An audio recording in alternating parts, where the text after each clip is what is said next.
ቤዛና ሱራፌል ግጧት ሲነሱ ሰራተኛዋ ምግብ ሰርታ ቁርስ ጠረጴዛ ላይ ደርድራ ትጠብቃቸዋለች። ወይኔ ደስ ስትል ደህና አደርሽ ትላትና ፈገግ ብላ እግዚአብሔር ይመስገን ደህና አደርሽ ቤዛ ትላታለች። እግዚአብሔር ይመስገን በቃ ቁርስ አዘጋጅተሽ ነው ስትላት አዎ አዘጋጀሁኝ።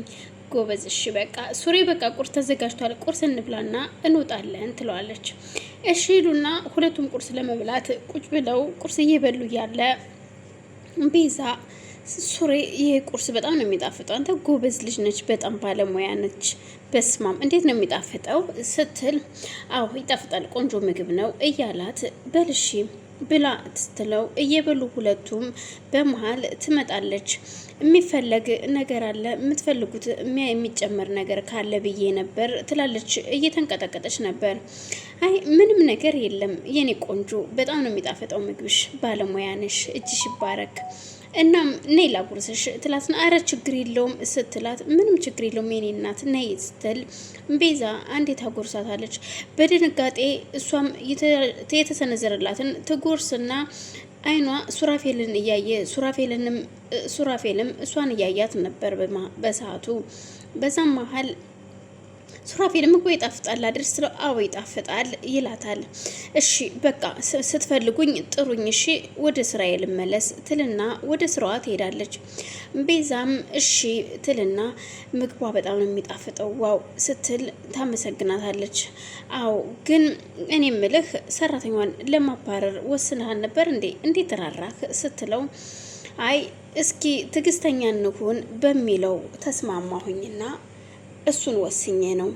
ምክንያቱም እርግጥ በዙሪያችን ደህና ሰው አሉ ብዬ አላስብም። ሁሉም ለኛ መጥፎ ነገር የሚያስብ ሰው ነው ያለው። እኔም የተጠራጠርኩት ያቺ ትጂ አለያ ደግሞ ሳሜ ወይም ክሮቤል ይሆናሉ ብዬ ነበረ።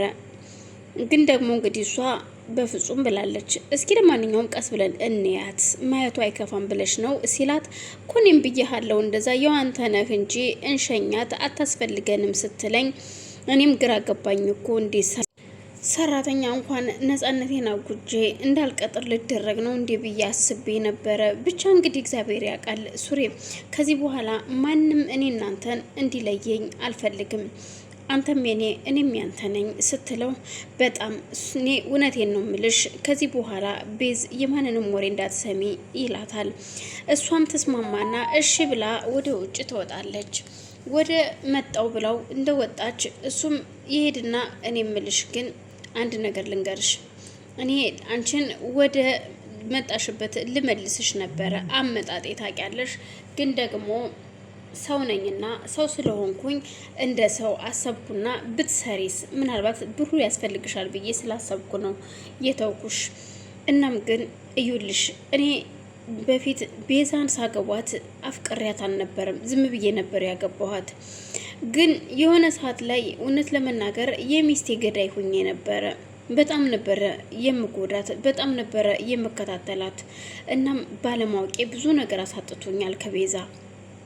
ግን ደግሞ አሁን ቤዛን በጣም ነው የምወዳት። ያለ ቤዛ ህይወት የለኝም። ያለ ቤዛ ሁሉ ነገሩ ጨለማ ነው። እናም አሁን ላይ ቤዛን በጣም ነው የምወዳት፣ በጣም ነው የማፈቅራት። ያለ ቤዛ ህይወት የለኝም። እንደው ባክሽን አደራሽን በእኔና በሷ መሀል ተለከሽ መተሽም ከሆነ ምንም ነገር እንዳትሰሪ ሲል ያስጠነቅቃታል። እኔ ስራዬን ነው እንጂ በፍጹም እኔ እንደዚህ አይነት ነገር አላደርግም ስትለው እናም እኮ ታዲያ ሚስትህን እኮ መውደድ ግድ ይልሃል። እስከ አብረህ እስከ ኖርክ ድረስ ሚስትህ ነች፣ አንተም ለሷ እንደዛው ትለዋለች። በቃ እሺ አመሰግናለሁ ይላትና ትቷት ይሄዳል። በዛን መሀል ነበር በር ማንም ሰው ቢመጣ በር ለማንም ከፍተሽ እንዳታስገቢ ብሎ ማስጠንቀቂያ እየሰጣት።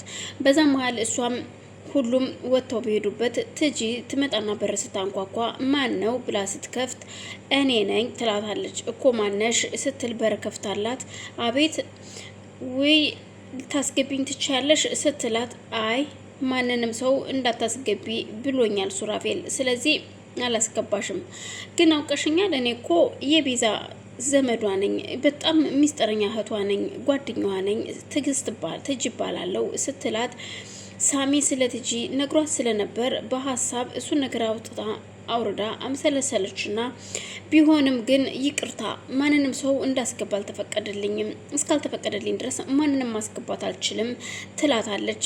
እኮ እሺ ልግባ ስትላት በፍጹም ትልና በሩን ዘግታባት ትመለሳለች።